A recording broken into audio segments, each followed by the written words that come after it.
As the world remembers and honors Queen Elizabeth II, word of her death echoing around the world today. Britain's Queen Elizabeth dying at 96 after a 70-year reign, Britain's longest ruling monarch. She was a steady figure over so many decades during times of joy and times of turbulent change. A monarch, a leader, a diplomat, a head of state, but also a wife, mother, grandmother, and great-grandmother, committed to duty and service. Just this week, welcoming Britain's new prime minister in person at Balmoral. The royal family sharing this photo tonight and the news that the Queen died peacefully at Balmoral Castle, where she was spending the summer. Earlier, family members gathering, arriving at Balmoral after doctors in a rare public statement reported they were concerned about Her Majesty's health.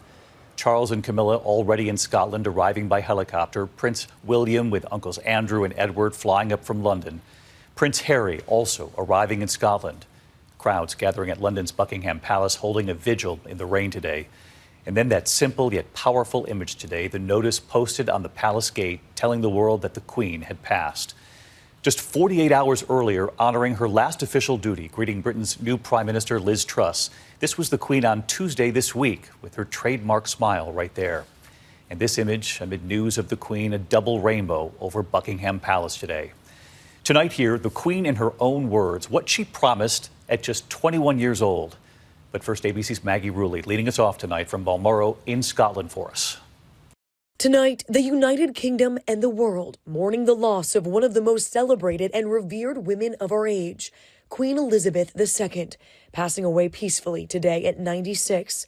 She was said to be comfortable, surrounded by family at her beloved Balmoral estate in Scotland. The palace releasing a statement from the new king, now His Majesty Charles III. The death of my beloved mother, Her Majesty the Queen, is a moment of the greatest sadness for me and all members of my family. We mourn profoundly the passing of a cherished sovereign and a much-loved mother. I know her loss will be deeply felt throughout the country, the realms, and the Commonwealth, and by countless people around the world. During this period of mourning and change, my family and I will be comforted and sustained by our knowledge of the respect and deep affection in which the Queen was so widely held.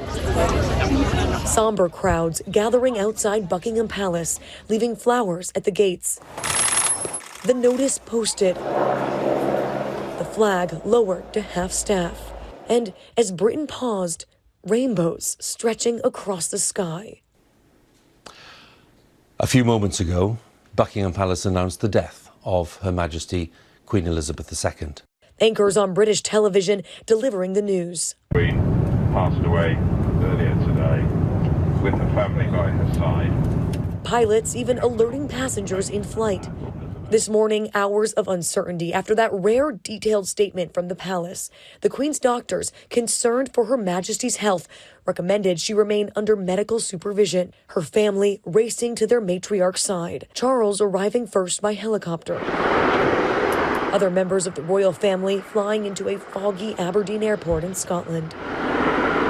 Prince William looking solemn, walking onto the tarmac. Driving, Prince Andrew, Prince Edward, and wife Sophie, a grandson, sons, and daughter-in-law in grief. Their convoy seen speeding through the estate gates. Prince Harry traveling to Balmoral alone, arriving after the official announcement had been made. Both William and Harry without their wives.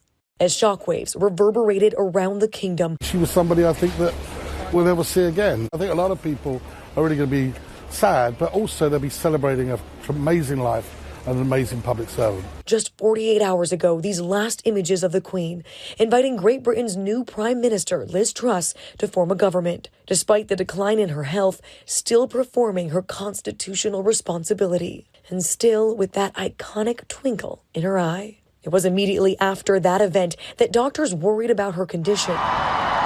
The Queen celebrating 70 years on the throne this past summer. Her son Charles, now the King, expressing gratitude on behalf of the British people to his mother, the Queen. Your Majesty, Mummy, on behalf of us all, I wanted to pay my own tribute to your lifetime of selfless service. Tonight, the British people again thanking their Queen, for 80% of the kingdom, the only monarch they've ever known.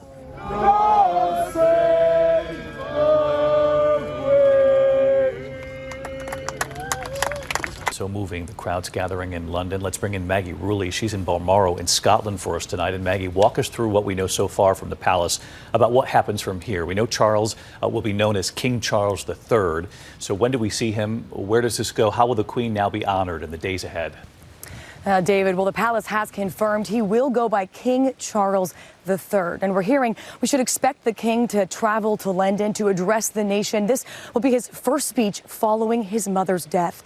Now, after 10 days of national mourning, it's expected her funeral will take place at Westminster Abbey. And David, those days of national mourning will really be a chance for the British public, who so many have gathered here at Balmoral and across the UK today already, to pay their respects and to honor the legacy of Queen Elizabeth. So David? moving, Maggie Rulli leading us off tonight from Scotland. Maggie, thank you. Hi, everyone. George Stephanopoulos here. Thanks for checking out the ABC News YouTube channel. If you'd like to get more videos, show highlights, and watch live event coverage, click on the right over here to subscribe to our channel. And don't forget to download the ABC News app for breaking news alerts. Thanks for watching.